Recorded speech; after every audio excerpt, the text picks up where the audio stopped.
Баршаңызға сәлем. Бүгін сіздерге мұрыннан қан кетуді тоқтату жайында ақпарат бермекшімін. Мұрыннан қан кетудің себептері қандай? Ең бірінші себебі механикалық зақым, яғни кез келген травманың салдарынан болады. Яғни тікелей травманың салдарынан. Екінші, мұрын қуысы ішіндегі қан тамырлары, яғни капиллярлар нәзіктігіне байланысты. Әсіресе мұрыннан су ағу кезде орамалмен қайта-қайта сүрткеннің салдарынан қанап кетуі мүмкін. Үшінші, ОРВИ ринит кезде мұрын қуысындағы тамырлар ісініп, жарылып кетуі мүмкін. Төртінші, аспиратор пайдаланғанда қатты күшпен сору кезде қан тамырлары жарылып, қан кетеді. Бесінші, мұрын қуысындағы бөгде зат. Мысалы, балалар ойнап жүріп майда-майда ойыншықтарды мұрнына салып жіберуі мүмкін. Міне соның салдарынан да мұрнынан қан кетуі мүмкін. Алтыншы себебі үй ішіндегі құрғақ ауа. Әсіресе қазірде отопительный сезон кезде балалардағы мұрын қанауының ең жиі себебі осы болып табылады. Өйткені ауасы құрғақ бөлмеде мұрынның шырышты қабаты кеуіп, шырыш бөлінуі азаяды. Ал бұл мұрында маңқаның жинауын көбейтеді.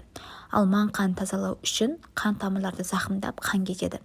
Жетінші себебі дәрумендердің жетіспеушілігі, А және С витаминдерінің жетіспеушілігі салдарынан да мұрын қанауы мүмкін. Тоғызыншы, дәрі-дәрмектердің артық дозалануы кезінде, яғни олар қанның ұюына әсер етеді, әсіресе мұрынға тамызатын дәрілер. Тоғызыншы, жаз мезгілінде күннің ыстығына байланысты дене қызуының жоғарылауына байланысты мұрыннан қан кетуі де мүмкін.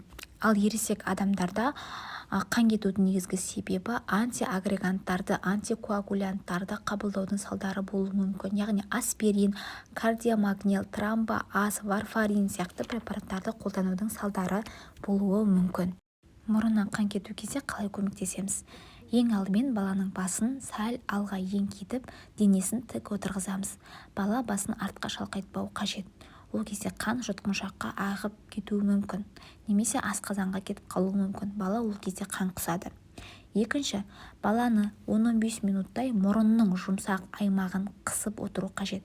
Өйткені ол жерде мұрынның үлкен тамыры орналасқан. Оны басып, қанды тоқтатамыз.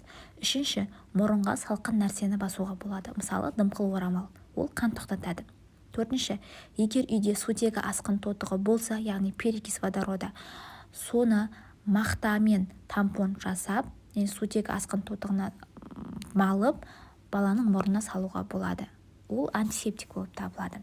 Бесінші, 15 минуттың ішінде қан кетуі тоқтамаса, жедел жәрдемге хабарласқаныңыз абзал.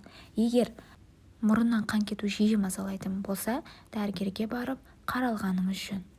Егер видеом пайдалы болған болса, достарыңызбен бөлісіп, лайк басып, комментарий жазуды ұмытпаңыз.